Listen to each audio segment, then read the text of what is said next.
बिस्मिल्लाहिर्रहमानिर्रहीम। मेरा नाम सकीना जैदी है।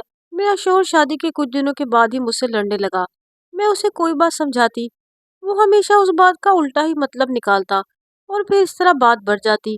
मैंने बहुत कोशिश की, उसको प्यार से भी समझाया, लेकिन उसके सर पर तो हर वक्त शैतान सवार रहता। मैं बहुत थक चुकी थी। अब ये रोज रोज के हंगामों से मेरा दिल घबराता था। अब तो मेरे शौहर ने हाथ उठाना भी शुरू कर दिया था। मैं बहुत परेशानी के आलम में अपनी अम्मी के घर आ गई और रोते हुए सारी गुफ्तगू हुर्फ़े आखिर तक उनके गोश गुजार कर दी। मेरी अम्मा मुझे देखकर बहुत गमज़दा हुई। अम्मा ने मुझे इस ज़हनी असियत से बचाने के लिए मेरी एक दोस्त जो पुरानी आमिल को जानती है, वो बहुत पहुंची हुई है, वो मुझे उसके पास ले गई। अम्मा की बात सुनकर मुझे काफ़ी ढारस मिली और एक उम्मीद सी बनी कि शायद कुछ हो जाएगा। अगले दिन मैं और अम्मा उस आमिल बाबा के पास पहुंचे। आमिल से अम्मा ने सलाम किया, उनको मेरे शोहर के बारे में बताया। तो आमिल बाबा ने हमें बेफिक्र होने का कहा। बोले कि तेरे शोहर के जितने भी नाड़े घर में मौजूद हैं, उनसे अपनी चुटिया बांध, तेरा शोहर भी उस तरह बन जाएगा। और मुझे एक सुर्ख रंग की थैली पकड़ाई। मैं तजस्सुस से उस थैली को देखने लगी जो इस वक्त मेरे हाथ में थी। आमिल बाबा ने कहा कि चाहे कुछ भी हो जाए, तुम इस थैली को मत खोलना, वरना अंजाम की जिम्मेदार तुम खुद होगी। मैं उनके कहे के मुताबिक अमल करने लगी और अपने ससुराल आ गई। मैंने अपने शोहर के सारे नाड़े गायब किए और उनमें से एक निकाल कर अपने बालों की चोटी बनाई। आज खिलाफ मामूल जब मेरा शोहर घर आया तो बड़े ही अच्छे मूड में था और मुझसे भी अच्छे से बात कर रहा था। मैं तो खुशी से फूले नहीं समा रही थी। मुझे बेहद खुशी हुई इस बात की कि मेरे शोहर के रवैये में मस्बत तब्दीली आ गई है। मैंने उनके लिए खाना गर्म किया और उनको सर्व किया। शादी के बाद ये हमारी पहली गुफ्तगू थी जो किसी लड़ाई के बगैर थी। मैंने अम्मा को फ़ोन किया और अम्मा को सारा वाक़या बताया। अम्मा ने भी दिल से शुक्रिया अदा किया कि अल्लाह ने हमारी सुन ली। न जाने पता नहीं क्या होता, मेरी हालत तो देखने के लायक थी। अब तो मैंने आदत बना ली थी कि रोज़ाना अपने बालों की चोटी करती और उसमें अपने शोहर का नारा डालती। किसी को नहीं पता चलता था। मेरे शोहर भी काफ़ी बार मुझसे पूछ-गुछ की, लेकिन मैंने साफ इनकार कर दिया कि मुझे इस बारे में कुछ इल्म नहीं। दिन गुजरने लगे। आज मुझे अमल करते हुए 30 दिन हो चुके थे। मेरे शोहर बिल्कुल ठीक हो गए थे। मैंने खूब सदका खैरात दिया। उनकी हालत भी मेरे जैसी थी। वो बहुत खुश दिखाई दे रहे थे। हम दोनों में कोई लड़ाई झगड़ा नहीं था। मैंने सोचा, अब तो मेरे शोहर बिल्कुल ठीक हो चुके हैं, क्यों ना उस वक्त थैली को खोलकर उसका मुआयना करूं। मुझे ये जानने की शदीद ख्वाहिश हुई कि इस थैली में आखिर है क्या। दिल किया कि अभी खोल के देखो, लेकिन मजबूर थी। आमिल बाबा ने कहा था कि 40 दिन से पहले ये थैली नहीं खुलनी चाहिए। मैं भी सब्र किए बैठी रही। मैंने खुद को थैली खोलने से बाज रखा।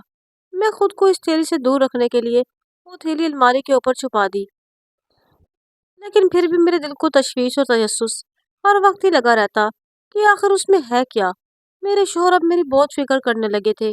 मैं तो बहुत ही खुश थी, लेकिन उस थैली में जो भी था उसने मेरी रातों की नींदें हराम कर दी थी। बस हर पल यही ध्यान लगा रहता कि उस थैली में कहीं ऐसा कुछ ना हो और इस पर आकर ही बात अटक जाती। मैं चाहकर भी थैली के अलावा किसी और चीज़ के बारे में नहीं सोच पा रही थी। उस थैली की कशिश मुझे अपनी जानिब ही खींच रही थी। मेरी सास मेरे कमरे में आई तो बोली, बेटा मुझे अपनी शाल तो दो, मैं ज़रा बाजार हूँ आऊँ। मैंने माँ जी को अलमारी से शाल निकाल कर दी तो वो बोली कि मैं ज़रा देर से आऊँगी, तुम दरवाज़ा मत खोलना। आजकल लोगों का कोई भरोसा नहीं। मैंने उनकी बात से इत्तेफाक किया और उनके जाने के बाद मैंने दरवाज़ा अच्छी तरह बंद कर लिया और अंदर चली आई। मैंने सोचा कि अब मैं अकेली हूँ, क्यों ना उस थैली को खोल ही लूँ। इतने दिनों से जान सूली पर लटकी है, कम से कम ये तो पता चल जाएगा कि उस नामुराद थैली में ऐसा है क्या कि मेरे शोहर यकसर ही बदल गए। अगर ऐसा है तो फिर ये थैली बड़ी कीमती है, लेकिन इस थैली में क्या होगा। मैं इस सोच में डूबी अलमारी के पास आ गई जिसके ऊपर मैंने थैली रखी थी। मैंने स्टूल पर चढ़कर थैली को तलाश किया, पर वहां तो थैली थी ही नहीं। मैं परेशानी से इधर उधर हाथ मारने लगी कि कहीं कुछ मिल जाए, मगर नाकाम रही। अलमारी के ऊपर की जगह बिल्कुल खाली थी। ये सब मेरे बाई से हैरत था। वो थैली कैसे कहाँ जा सकती है, उसके बारे में तो किसी को इल्म भी नहीं था। मैंने अपने घर की एक एक शय छान मारी, लेकिन मुझे वो थैली कहीं ना मिली। मैं परेशानी के आलम में ठहर रही थी जब दरवाज़ा बजा और मुझे अम्मा की बात याद आई कि बिना पूछे दरवाज़ा मत खोलना। मैंने अंदर ही से पूछा कौन है, तो बाहर से किसी औरत की आवाज़ आई। उसने कहा कि वो अम्मा की दोस्त है। मुझे फिक्र हुई कि अगर अम्मा की दोस्त ना हुई, कोई और हुई तो, और अगर मैंने दरवाज़ा ना खोला तो अम्मा नाराज़ हो जाएंगी। मैं इसी कश्मकश का शिकार थी अचानक ही मेरे शोहर की आवाज़ मुझे सुनाई दी, जो मुझे दरवाज़ा खोलने का कह रहे थे। मैंने दिल से अल्लाह का शुक्र अदा किया और फ़ौरन आगे बढ़कर दरवाज़ा खोला। मैंने जैसे ही दरवाज़ा खोला, सामने ही मेरा शोहर अम्मा की पेटी हाथ में लिए खड़े थे। मुझे समझ आ गया कि ये वाकई अम्मा की सहेली हैं। मैंने उनको सलाम किया और अंदर ले आई और उनके खाने पीने का इंतज़ाम किया। तब तक अम्मा भी आ चुकी थी। अम्मा और आंटी दोनों बातों में मसरूफ़ थे। मैंने खाना लगाया और सबको बुलाया। सबको खाना सर्व करने के बाद मैं यही सोच रही थी कि आमिल बाबा की थैली का पता कैसे लगाऊं। मैंने अपने कमरे में हर जगह ढूंढी, लेकिन वो कहीं ना मिली। मैं कमरे में बुलाई बुलाई फिर रही थी। तब मेरे शोहर ने मुझे आवाज़ दी कि चाय बना दो। मैंने गायब दिमागी से उनके लिए चाय बनाई और सबको पेश भी कर दी। जैसे ही चाय का घूंट पिया तो वो खांसने लगे। मैं ख्यालों की दुनिया से बाहर आ गई। सबकी तरफ देखा। मेरे शोहर मुझे देखते हुए बोले, बेगम, मीठी चाय मांगी थी, नमकीन नहीं। उनके शरारती जुमले पर मैं भी मुस्कुरा न सकी और वापस शर्मिंदा से सबके लिए चाय बनाने लगी। अब मेरा पूरा ध्यान भी सिर्फ उस थैली पर था, जो अलादीन के चिराग की तरह पता नहीं कहाँ गायब हो गई थी। मेरा तो दिमाग सुन हो गया था। सोच सोच कर आमिर बाबा की दी हुई थैली का कोई सुराग न मिला। मैंने अपनी अम्मा को इस बारे में नहीं बताया। मुझे डर था कि वो भी मुझे सुनाएंगी और फिर आमिर बाबा भी न जाने क्या कहेंगे। इन सोचों को मद्देनजर रखते हुए मैंने खुद को बताने से रोका और खुद ही तलाश जारी रखी। थैली ने तो जान ही निकाल ली थी। पता नहीं उसमें ऐसा कौन सा खजाना था जो मिलकर ही नहीं दे रही थी। अब मुझे तजस्सुस के साथ साथ बहुत डर भी लग रहा था, क्योंकि आमिल बाबा मुझसे पहले ही कह चुके थे कि इस थैली का बहुत ख्याल रखना और 40 दिन तक किसी भी सूरत इसे मत खोलना। मैंने उनकी बातों पर अमल किया, लेकिन फिर भी थैली का कोई अता पता नहीं था। मैंने रात को बिस्तर में लेटी सोच रही थी, क्यों ना मैं एक बार शोहर और सास से पूछ कर देख लूं, क्या पता उन लोगों ने थैली देखी हो। लेकिन इस तरह तो उनको मुझ पर शक हो सकता है और सौ सवाल जवाब करेंगे, और मैं ये नहीं चाहती थी। जिस राज ने मुझे पिछले 35 दिन से तजस्सुस में मुब्तला कर रखा था, अजीब सा माहौल बन गया था जहाँ सब खुश थे। मैं एक थैली को लेकर मुस्तरब सी उनके दरमियान बैठी थी। ये मेरी जिंदगी में पहला वाकया था जिसने मुझे इस कदर डरा दिया था, वरना मैं तो बेहद मजबूत हाफजे की मालिक हूँ। मेरी थैली ने मुझे ये सोचने पर मजबूर कर दिया था कि कहीं वो थैली में नहीं गिर तो नहीं गई, क्योंकि मैं पूरा घर में एक एक चीज़ अच्छे से देख चुकी थी। अब मैंने दोबारा आमिर बाबा के पास जाने का सोचा। जैसे ही मैं उनके यहाँ गई, वो भी जलाल में मुझ पर गुस्सा होने लगे कि कैसे तुमने थैली गायब कर दी। इतना सब कुछ हो गया और तुम अब बता रही हो। आमिर बाबा की बातों से मैं और डर गई। घर आई और दिल से दुआ की कि वो थैली मिल जाए। तभी मेरी छोटी नंद खेलते हुए कमरे में आ गई। मैंने देखा कि उसके हाथ में वही सुर्ख थैली थी जो आमिर बाबा ने मुझे दी थी। मैं थैली देखकर खुश हो गई और आगे बढ़कर वो थैली उसे ले ली। मैंने उससे पूछा कि ये थैली तुम्हें कहाँ से मिली, तो उसने बताया कि मुझे भैया ने दी। उसकी ये बात सुनकर मेरी हवाइयाँ उड़ने लगी। यानी मेरे शोहर को इस थैली का इल्म हो चुका था। मैं बहुत परेशान हुई। अब बस यही दुआ कर रही थी कि उन्होंने थैली ना खोली हो, क्योंकि 40 दिन पूरे होने में अभी वक्त बाकी था। मैंने अपने शोहर को कॉल मिलाई और उनसे तबीयत की खराबी का बहाना करके घर बुलाया। वो जैसे ही घर आए, मैं बाहर ही उनका इंतजार कर रही थी। वो परेशानी से मेरी तरफ बढ़े और बोले, क्या हुआ है तुम्हें? तबीयत तो ठीक है ना? मैंने उनके हाथ को पकड़ा और कमरे में ले आई। मैं बहुत मुस्तरिब से उनके साथ बैठी, उनके हाथ थामे सारी कहानी बताने की हिम्मत जताने लगी। आखिरकार मैंने सारे खदशात साइड पर रखकर उनको सारी बात रोते हुए बता दी। जो भी हालात थे, वो मेरे शोहर थे।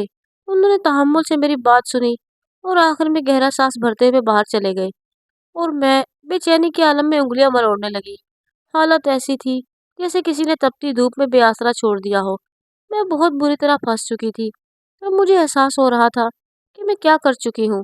अगर मेरे शोहर ने मुझे छोड़ दिया तो मैं कहाँ जाऊंगी। ये सोच ही मेरे लिए सुहाने रू थी।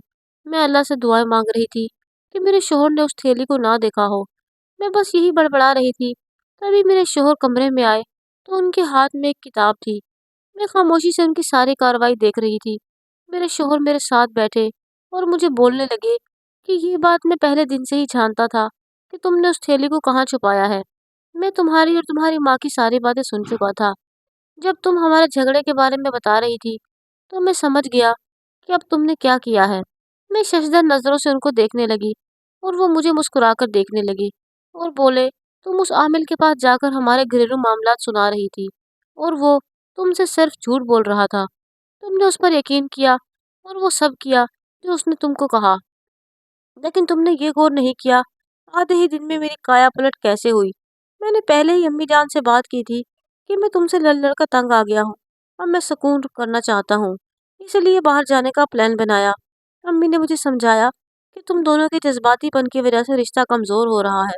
अगर मैं तुम्हारे साथ खामोशी इख्तियार कर लूँ और लड़ाई खुद ब खुद ही खत्म हो जाएगी। मैंने इस बात पर अमल किया और अल्लाह से दुआ की कि हमारे रिश्ते को शैतान के शर से महफूज रखे। बस ये उसी का कमाल है, ना कि तुम्हारी उस थैली और आमिल बाबा का। अल्लाह से बड़ा तो कोई आलिम नहीं, उसके इशारे के बगैर पता भी नहीं हिलता। तुमने कैसे सोच लिया कि वो आमिल तुम्हारी मदद कर सकता है? तुमने अल्लाह को छोड़कर गैर अल्लाह पर यकीन किया, इसलिए ये सब होता चला गया। मैंने तुम्हें नहीं रोका, मैं सोच सकता था कि तुम्हें सब समझाऊंगा, इसलिए सही वक्त का इंतजार किया। अब बात करते हैं उस सुर्ख थैली की, जिसकी वजह से तुम्हारी रातों की नींदें उड़ गई हैं और जिसकी वजह से तुम पागलों जैसी हरकतें कर रही हो। वो थैली, मेरे शोहर ने मेरे पास रखी थैली को उठाया और उसे खोल दिया। जब मैंने उस थैली में मौजूद चीज को देखा तो मेरी आंखें हैरत से फटी की फटी रह गई। उस सुर्ख थैली में पत्थर भरे हुए थे। मैं रोते हुए अपने शोहर से माफी मांगने लगी। मुझे समझ आ गया था कि उस आमिल ने किस तरह मुझे बेवकूफ बनाया और उसकी वजह से मेरा सब कुछ तबाह हो जाता। अगर आज मेरे शोहर समझदारी से काम न लेते। मैं बहुत खुश थी, दिल में अब अपने रब की बेहद शुक्रगुजार थी, जिसने मुझ जैसी गुनहगार पर अपना करम किया, वरना न जाने वो जाली आमिल मुझसे क्या क्या करवाता। सच कहा है किसी ने कि जब हम मौका देते हैं तभी लोग धोखा देते हैं। अल्लाह से बड़ा कोई इल्म वाला नहीं, इसलिए उसके हुक्म का इंतजार करें। हो सकता है जितनी देर उतनी खैर। मुझे उम्मीद है कि आपको ये कहानी अच्छी लगी होगी। कहानी अच्छी लगी हो तो मेरे चैनल सिड वाइस को ज़रूर सब्सक्राइब करें। मैं इंशाल्लाह एक नई कहानी के साथ कल फिर से हाजिर होंगी।